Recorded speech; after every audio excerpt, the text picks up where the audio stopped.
Everyone. This is maybe why I don't do the afternoon videos. The lighting is a little bit, because it's so much brighter outside in the afternoon here. I'm a little fuzzy, but had some requests from some West Coasters that while they're drinking their coffee, they want to join. So I figured I'd do this a little later in the day. And then also for my friends over in England and Europe, you are now home from work and in the dinner hours, so hopefully you can jump on. So welcome everyone. If you're not a subscriber, make sure you click that subscribe button while you're watching today. We are going to talk all things funeral, embalming, cremation, whatever you'd like to discuss today. Just noticing I have a little reflection. Oh, from my light I do have going. There we go. Had to get the right angle on that. Hey everybody. How are you? Amarillo, Texas. It makes me want to sing this song. Well, I'm going to jump in here. I've got a bunch of pages. Questions. You guys love sending questions and I love it. So here we go. How did you overcome your fear of being in funeral homes? Not quite sure, but it scares me and it makes me incredibly uneasy. I've talked about this before. It's funny because I don't remember ever being uncomfortable per se. I've been working at a funeral home for so long that it's such commonplace for me. However, thinking back to some funerals when I was younger, I don't remember being scared, maybe a little nervous, but I was intrigued. It was interesting. It was a new place. I didn't quite know what was going on. I was trying to figure it all out. So there may have always just been an interest level there for me and no fear. And I think that fear is not in everybody. I think it's in how you're raised, how you're brought up, what you're exposed to when you're young. So a lot of that is put into you when you're young and you don't even realize it's being put into you. If you're told that it's a scary place or if you're told that it's a bad place, then that's what you're always going to believe. So I don't think I ever had a fear I had to overcome because I was just always comfortable being at the funeral home. Hey everybody, Davenport, Iowa, Renee here in Michigan with me, Tennessee, like all over the place. How long does it take to get your degree to become an embalmer, and afterwards do you get paid to do your internship? Yes, you should always be paid to do an internship. If you're working for free, you're doing something wrong. You should always be paid. It's a skilled job. You should be paid to do it even as you're learning. So to school typically is about 2 years of prerequisite classes, 1 year of college. For mortuary college, sometimes you can do an online program that's 2 years, or you can space your in-seat sometimes out for 2 years. Then there's a year of apprenticeship, and then you do national and state boards. So all said and done, it's about 4 years, and then that includes your internship. Denver, Colorado, Kansas. Seriously, guys, we have like every state represented today. Thank you, guys. Yes, you get paid for your internship. I have heard that there are some people who want you to work for free. Find somewhere else. You should not be working for free. If you work for free, you are going to just get used and abused in that position. You're worth something, especially if you're coming out of school. You do have some skill at that point with embalming and with doing other things. So you are worth and are valued and should be valued as something. So don't work for free. New advantages or innovations within the field. So the field of funeral directing has changed completely. You know, it used to be originally just burials. Really didn't even have embalming initially in the business. And then we had embalming. And so then we had viewings, and they went from being in the home to in a funeral home. And then we had more elaborate things. And then cremation came on the market. So now we're looking at a sustainable future, 1 for disposition and 2 for business. So the business model as funeral directors, we're not just what we used to be in terms of, you know, meet with a family, plan a funeral, bury the person, or cremate the person. We now are more of event planners, and, you know, we walk along the families as they go through kind of all the business things that they need to do, the life insurance, the you know, paperwork, sending them for probate if they need to go, pointing them in the right direction. So we're much more caretakers than we are just funeral directors now. It's much more hands-on with a lot of those aspects, or at least it should be. And then people are wanting bigger events, and so they want food, and we're becoming more versed in catering and bartending and hiring out people for those types of things. So many more boxes to check and more hats to put on along the way. There's a lot of new disposition choices coming out. I'm actually doing a video after this live recording with Melissa and Fred from Texas, who's the modern mortician, and we're going to be discussing burial pods and composting and mushroom suits and water cremation and all these different things that are popping up and where they're at in the process of being available to everybody, and the pros and cons, and just give a little more information about each of those. So watch for that series to be coming soon. Yeah, so for your internship, you may only make minimum wage. It depends also on your skill level, but if you're, hey, Jason Vaughn, you got this, you can do this, go look for a different place to work for. If you need to make more, to support your family, talk to the funeral home about that. Ask about hours. Can you balance 2 jobs while you're doing that just to get through? Is it a 6-month or a 1-year apprenticeship? Because some states, if you have a bachelor's degree, it's only 6 months. So maybe move to a different state if yours isn't working for you. So look into a lot of different things.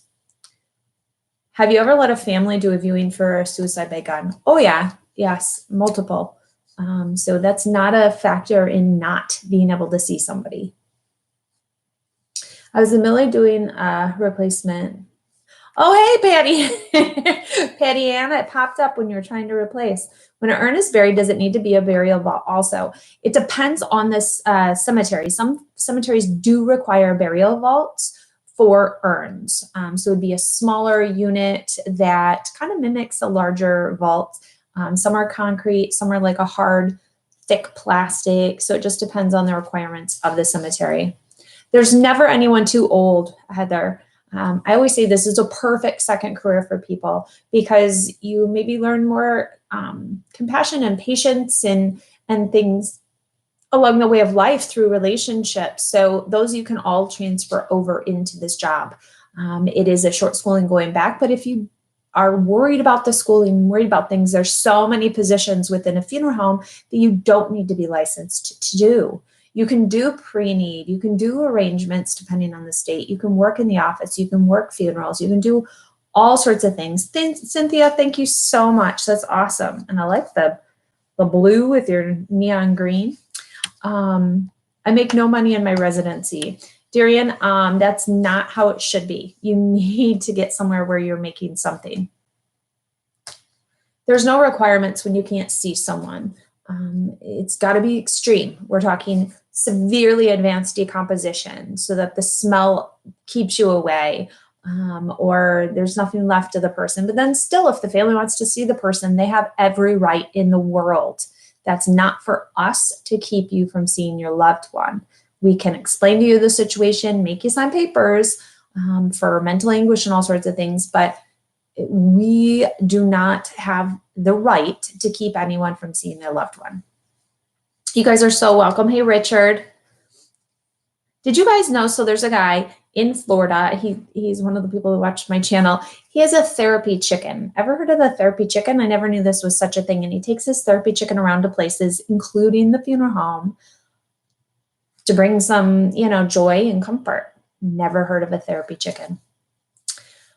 What would a cleaner do? I was thinking of applying for a cleaning job. I don't know quite what you mean by that. Let's see, what's this question? So my half sister got stuck with the bill for my dad's funeral. I think it was dad here. What if she doesn't come up with the money by the day of the funeral? What would we do? So I think this email is a little hard to understand, but I think what he is asking me, they have told this family that they have to pay by a certain date in order to have the funeral. That's very common, actually, that you need to pay at arrangements or by the day of the funeral. And there are funeral homes who will cancel the funeral. They won't even schedule it until you have paid in full. That's because once the person has been buried, it's bad. It's something we say within our profession is we are forgotten to be paid for if people after the fact. It's very common. So we need to make sure we're paid up front, especially when we're putting out a lot of money up front for merchandise and cash advances and things. And so I would say if it's the day before the service and I have not received payment, I would be calling the family. I would be asking what is going on, and I would schedule them to come in to make payment.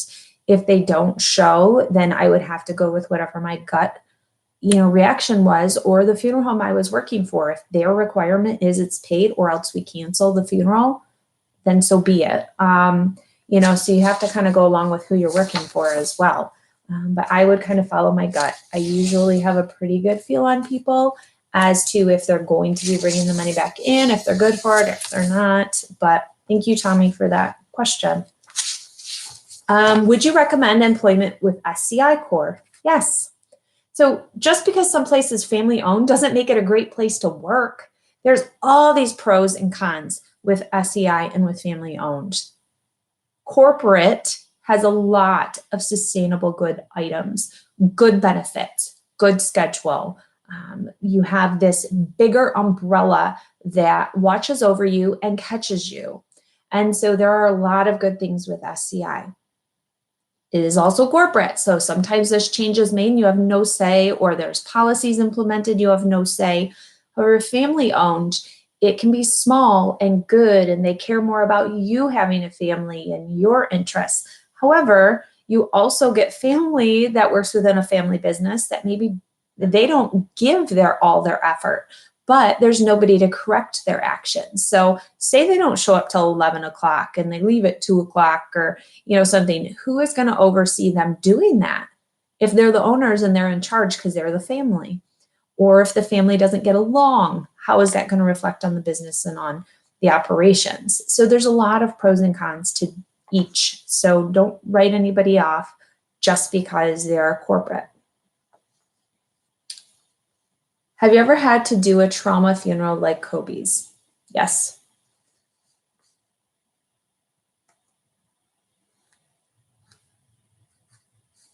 How do you think the funeral home dealt with Kobe and Gianna's processing? I'm not quite sure what you mean by that. Hi from Saginaw, Michigan. How can I get my foot in the door to funeral home? Go to the funeral home and talk to them.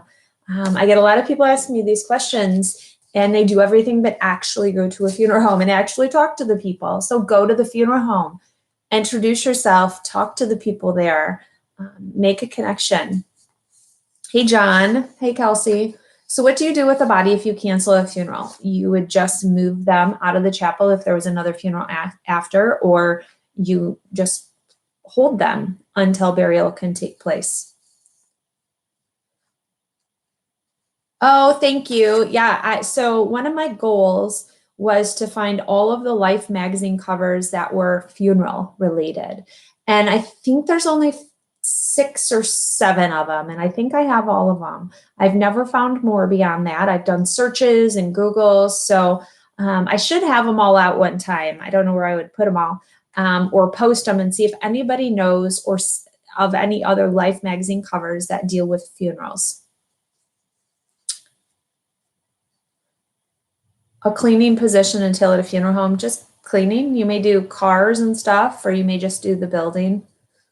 Should an autopsy be done if a body is found and all signs point to suicide? For instance, body found face down, 2 suicide notes, but no dates. How could it be suicide without autopsy? What if it was? So it's up to the person that does the investigation at the scene. If they find probable cause that they should or shouldn't have an autopsy. I'm sometimes surprised that people have autopsies that I think wouldn't, or people that do that I think, why did you even do that? Same with car accidents, same, with different things like that. There's sometimes people don't have autopsies, and I'm quite surprised. So it's all up to the county and, their budget. Maybe they have a tight budget when it comes up to autopsies, and so they don't do autopsies on people that are, you know, quite visibly at the beginning of the, you know, looking into it, that it is a suicide.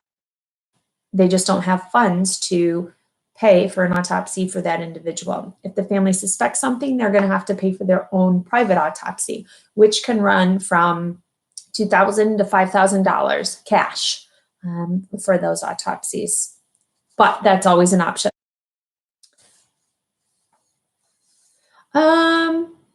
No, as a hair and makeup specialist, there's no, it's like one piece of the huge puzzle. So yes, you have one skill as part of the big picture. And it's something that when you go to get a job as an embalmer is really going to benefit you. But for school, there's so much in school that you've never touched on as doing that. You want water cremation. Our children are fine, but they want us to lay out for a public viewing the night before. So a public viewing, that's going to be up to the funeral home if they allow you to have a public viewing with no embalming. There are many who don't. So you're just going to need to do your research ahead of time and find a funeral home that will allow you to have a public viewing with no embalming prior to the water cremation. So you need to ask those questions ahead of time. You need to be extra secret when you're doing a big funeral, like Kobe's people tried to take pictures of things. You know, we get a lot of funerals, everybody does, where the press might try and get some information and we just say, you know, there's nothing going on here. In the terms of that, you know, they may try and not let out what funeral home has the deceased. And that way they don't know even who to call. But a lot of that will be handled by the person's agent and press people, like the not press secretaries, that's political, but yeah, the agent will handle a lot of that. If a funeral home is large enough, you know, let's say you go to, is it Forest Lawn in California? Like they handle that kind of stuff all the time. So they're going to have people on staff that's their job, is just to handle inquiries from the press, from the public, from people who want to be part of, you know, what's going on in the media. I just think all of that, I don't know. I won't give my 2 cents on too much of that. How do you pose a body if you want them standing on a motorcycle? So that's called extreme embalming. It's very secretive. The few people that do it, just because it's in the media a lot, it does not happen hardly ever. So I am guessing there's a lot of duct tape, zip ties, poles, rods, all sorts of things. Also a huge liability. If a person donates their organs, then there's no reason for an autopsy, correct? Wrong. If there's an autopsy, there's a reason for it. They're looking into a suspicious death. So it's going to be done. When you donate your organs, all your organs are not donated.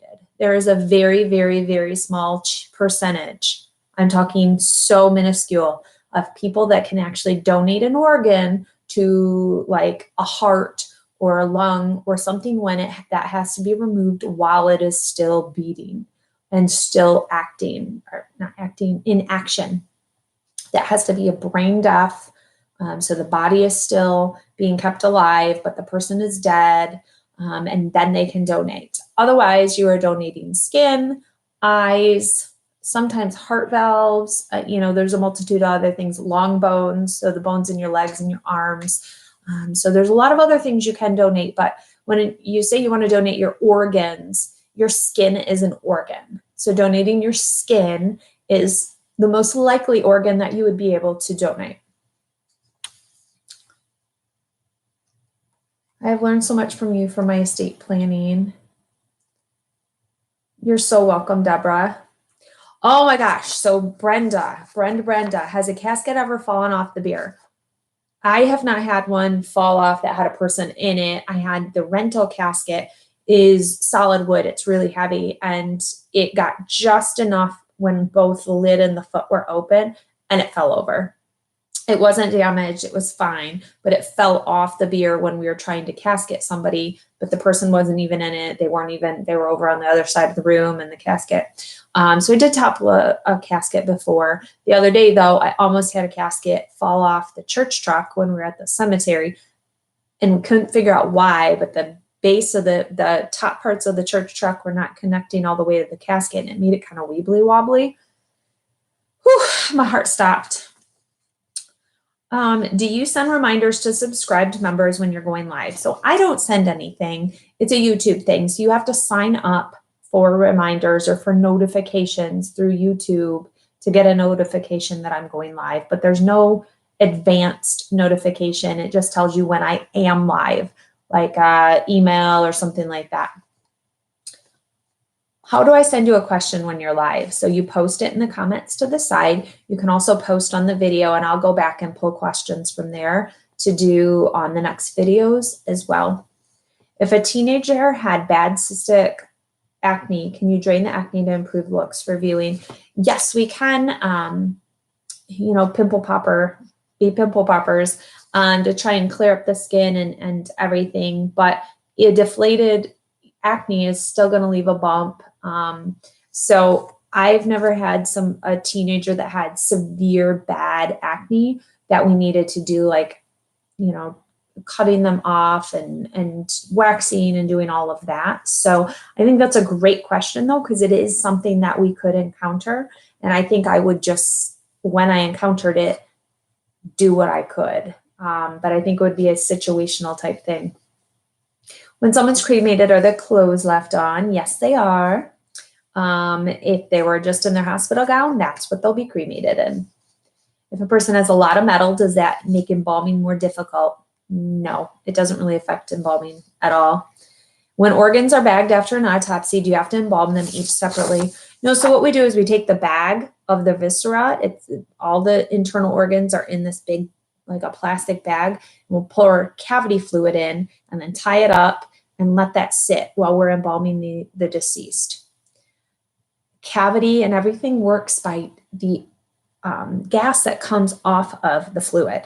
And so while it's sitting there, that bag is just ruminating in the gas and some of the fluid. And so then at the end, what we do is use the aspirating hose and we place it down in and we suck out as much fluid as we can. And I will almost like, what's it called?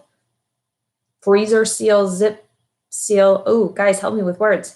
Where you hold it tight and it just around everything. So there's no air bubbles in this bag that you have, and then I'll cinch it and tie it off. So it's kind of a airtight, goodness, nobody's helping me here, bag when you're done. And that's what's placed in the cavity before the person is sutured up. The longest embalming that you ever made. Oh my. One of the first time I did an autopsied individual was probably 4 or 5 hours. It was forever. I had to leave the room in between. I didn't wear a respirator at that time. I was an apprentice. I was just learning. The smells just became too much for me during it. So I had to step out of the room and come back in. It took forever.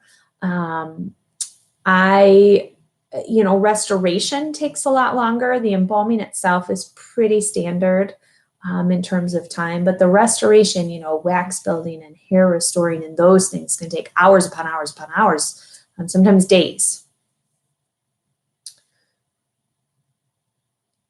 Yes, it's normal to become curious about something we don't understand. And death is not something we ever will understand because we are not going through it. It's something somebody else goes through that we're a part of the event essentially. But we are never going to fully understand it until our time comes. And so it's super normal to be curious about what goes on and what goes on behind the scenes to help you better understand maybe your loved one's death.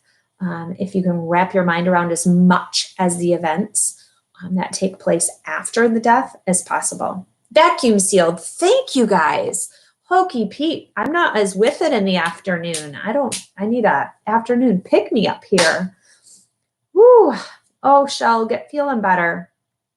If someone is embalmed and buried for 3 weeks and later the death is found suspicious, can they still do an autopsy? Yes, they can do an autopsy 10 years, 20 years later. So an autopsy is just the action of looking at the body, taking samples, investigating the different parts and pieces of the person, whether they're 20 years dead or whether they're a week dead. So you can always look at that body. It's just going to be a different process depending on how the person was, especially if they were embalmed. The tissue is going to be different. The samples are going to be different. You're going to have different chemicals in the body. So you can definitely, they'll go back and do another autopsy or do a autopsy. Who takes out pacemakers? For cremation, it's the prep staff at the funeral home. When the person goes to the crematory, typically anywhere I've ever been, the person is inside of a box of some sort, and the crematory staff does not handle the individual. They place just the box into the retort. So that's done back at the funeral home.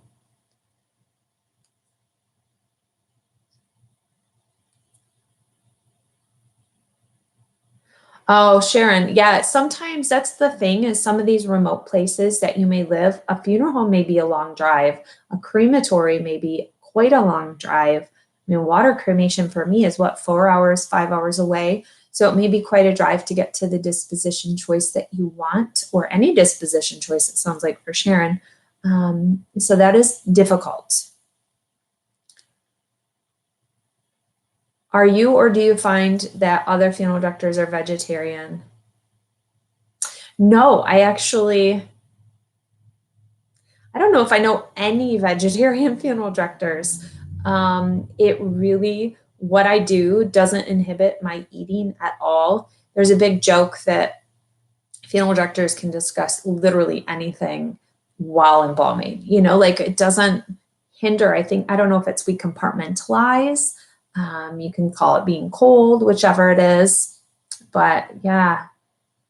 Do you always paint women's nails? I always like to ask if they painted their nails, but often we'll do at least a clear coat or a neutral coat just to give a nice presentation. No, so way back in the day, Barbara's asking about people who used to be dead. They thought they were dead. They weren't dead, so they installed bells on the caskets in case. That's just not something I know you see in the news every once in a great while, but it's usually in like Central America or other places where the person's not really dead and they wake up after a few days or something. With our modern medicine and detection of things, it's pretty on point that those things are not happening. However, it does happen. I'm not saying it doesn't, that someone may be thought to be dead, or like babies even, where they think that they're dead and then they're not. So things do happen. It's just not commonplace. How does one know if that expensive $5,000 to $15,000 cash is actually put in the ground? First of all, who's buying a $15,000 casket? Goodness, that's way hokey Pete. And you are there at the cemetery and you watch it be buried with your loved one in it. That's pretty easy.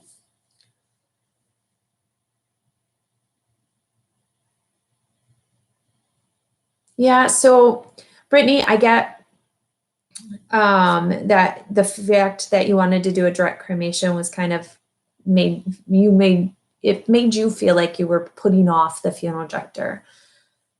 A lot of businesses were based on a certain income from traditional services, traditional funerals. And so income was based on that. So sometimes when you have a lot of direct cremations in a row, it gets frustrating as a business owner because it hurts your bottom line of your income. That's why I think over time, direct cremation is going to be the same price as burial, because it's going to balance out. Direct cremation is going to go up some, burial is going to go down. So that way it's not a cost choice. It's not something that you have to choose one or the other based on cost. And it's also going to be balanced out for the business model of a funeral home, which that's changing over time too. But yes, some funeral directors get really annoyed when people just want direct cremations, especially if you've gotten like 15 in a row and you need, the income from a traditional service. And it's not that you want somebody to die, and it's not that you want them to choose, high-priced anything. It's just that additional income from more service items keeps the business running. So caskets can run anywhere from, I don't know, 500 to 100,000. They're all over the place. So it depends what, material you want them made out of, how ornate you want them, all sorts of different things. So it's a ginormously wide range. If ginormous is a word. Let's see. Do teeth burn during cremation? So just like everything else, they're broken down to basic elements through the fire. And so there may be bits and pieces of them. When they go into the cremulator, though, they're going to be broken down. What does a body look like if the deceased donated all of her bones? Well, not to be too graphic, but if someone donates their long bones, that means the bone from up in the hip socket, from where the hip socket all the way down to the ankle is gone. So that means there is just skin between the foot and the buttocks. And so you have essentially kind of a stump of the main core of the body with the head. And then you may have 2 long pieces of skin off of both of the areas with hands attached, and then 2 long pieces of skin off the base of the body with the feet attached. And that's what the person is looking like when they donate all their bones. Have you ever held a service for a satanic cult member? I have not. I have done, I want to say maybe 2 funerals in all my times that didn't have a prayer or some type of component, whether the person believed or not. It's like the family members throw a Hail Mary quick, just in case we need to get this person into heaven. Let's just say a prayer. But I've had a few for people who are atheist or agnostic, in other religions as well, Buddhists and Muslims and such, but there's always some component of prayer there as well. I am interested, as always with any culture, into, Wicca, and I think satanic cult would just has a negative connotation to it. I would be interested to see what they did at a service, hoping there's nothing that would scare me. But, you hear things about different religions and such. And, as long as animals are not killed in my presence, I'm pretty much interested to view all of it. I think last week I was talking about the horse being killed for the Native American warrior or whatever, and they kill the horse and bury it. And I really don't want to be a part of that. Questions are flying. Yeah, you can buy, like you go shopping for a car, you're going to find anything in all different price range. Same thing with a casket. When was the last time someone ordered a coffin, not a casket? I don't think I have ever in America had anybody order a coffin. And I love them. And people just, we do what we naturally do. Just like in my area, we use half couch caskets. Other areas use full couch caskets. So it would be very, people would walk into a viewing probably and go, oh, why is the whole lid open if we had a full couch casket? It would just throw people off.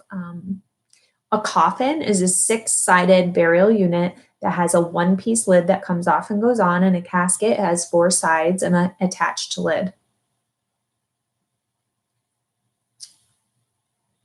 Yep, and there's cardboard boxes. You can use anything you like.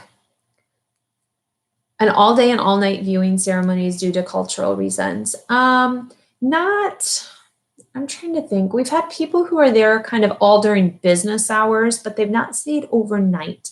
I know, and I've talked to quite a few people who in certain southern areas, you do go and you stay all night at the funeral home. I've talked to people who take the person home and keep them there for, a couple days. So different things. Yeah. Are clothes removed before cremation? No. It's what they're cremated in. Costco casket. Yeah, Costco caskets. You can get the same caskets, same prices from funeral homes.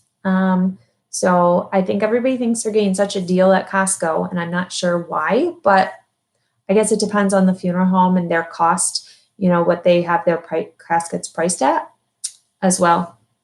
So Chris, asking about the UK video. I have one that is okay to post. I need to watch one more time for any final last edits, and then that should be coming here hopefully in the next week.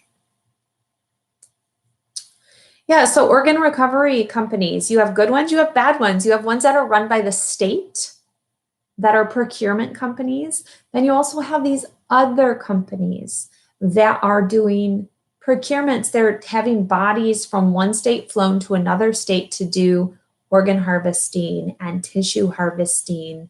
And I personally would have a hard time if somebody was having my body flown across the country and all this stuff and then procuring there. I would wonder, how much money are they making and why are they do that? There's things that you have to just maybe keep an eye out for, just to make sure, but without accusing people, because there are good procurement places. The one that I toured, and eventually, I know I promised for 100 years now that I'm doing the edits on that video. They don't procure anything they don't already have a placement for. So they don't take skin unless they have a recipient or a place that has a use for that already. They don't just take things to take them. They take them that already have been spoken for and have purpose. They take a valve that already has a home that it's going to. They take it, corneas that already have somebody that needs them. So it's not just taking a body and taking everything off of it they can. They're using what they are taking right away. But there's places who are just taking everything and are selling it then from that point, even though they didn't have a home for it to begin with. So I think that's a difference. Shell, good question. What are my wishes? A lot of what needs to happen is what my family wants to happen. I'm gone, and it's about what they need to do to say goodbye to me and to move on with their life. I think it's really selfish if we as individuals think that our families have to do everything we want, because how does it help them if they're not doing what they need? So my want is not greater than their need. So if it was up to me, I'd have them just keep me around for a couple days till I got a little stinky and then do a natural burial maybe. That's my feeling at the moment, but does that suit their needs? Does that suit the needs of people who want to come see me and say goodbye to me and, view me and spend some time with me? Probably not. So it's really up to my family and what they feel they need to do, because I'll be gone. Whatever they want to do is whatever. Have you thought about releasing a weekly vlog, sort of like what you did with your day in the life video? Well, I do vlog. This is a vlog. I do this once a week. I do my 2-minute vlog once a week, and I do another video once a week. So you guys get 3 videos a week with my channel. Every once in a while, there's only 2, but most of the time it's 3 videos a week. So let's see. Yes, I know some people who went to school with Rachel Anderson in Columbus, Ohio. So it was a horrific is the appropriate word for her murder. So she was working at a funeral home, and I think she was doing her apprenticeship. She was out of school. She had gone to CCMS, and I know the trial was it this last week or the week before. everyone was talking because the trial was going on and he was being sentenced. So it was a horrible, horrible situation, and just a lovely, lovely young woman who had her life taken. All right, what are we at? Oh my gosh, I went really long today, guys. I didn't look at the, I didn't look at the time. One more. So does the vault totally protect the casket? It protects the casket from the ground pressure coming in on it. If the casket seals, then it is pretty well moisture proof for the time being, but we can't determine what's going to happen 5, 10, 15 years from now. So, it's one of those for the time being type of things, that things are protected and good. Can I work in Kentucky? So the way, and I've had a couple of people ask me this recently, if I can fly and take care of them where they're at. So my license is only good in Michigan, but I can, call a funeral home in another state and have somebody from that funeral home kind of oversee me while I'm there and make me legal in their state if they give me professional courtesy. So I am able to work in other states under, the guidance of somebody that's there if they allow me to. So yes, Frank, I'm married. So it'll be 9 years this year. All right. Thank you guys. Next week, Wednesday, I'll be doing my live coffee chat. I also have another live video. So in my community tab on my page, that's where I can post like little things to you guys and you can leave little comments to me that's not on a video. I posted my most recent podcast guest spot. And that podcaster, he was so fun. His name is Vince. And he wanted to do a second part. And so he wanted to do like the creepiest, crawliest questions that people had asked him. During that podcast, he gave me a challenge. Have you guys ever had, where are they?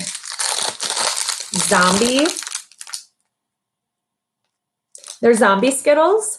So it's kind of like the Russian roulette of zombies. Skittles is what I'm calling it, I think. So you eat them and some are delightful and then some taste like rotten body, I guess. So I told him I'd never heard of such things. So he challenged me to do a live video.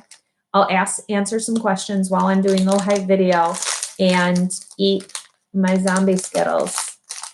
So that'll be next week as well at some point. Have you guys ever had these? Yuck. I have not yet, but I can only imagine. So check that out next week. Thank you guys. Make sure you head over and subscribe, leave your comments, hit the little thumbs up thing, whatever you do.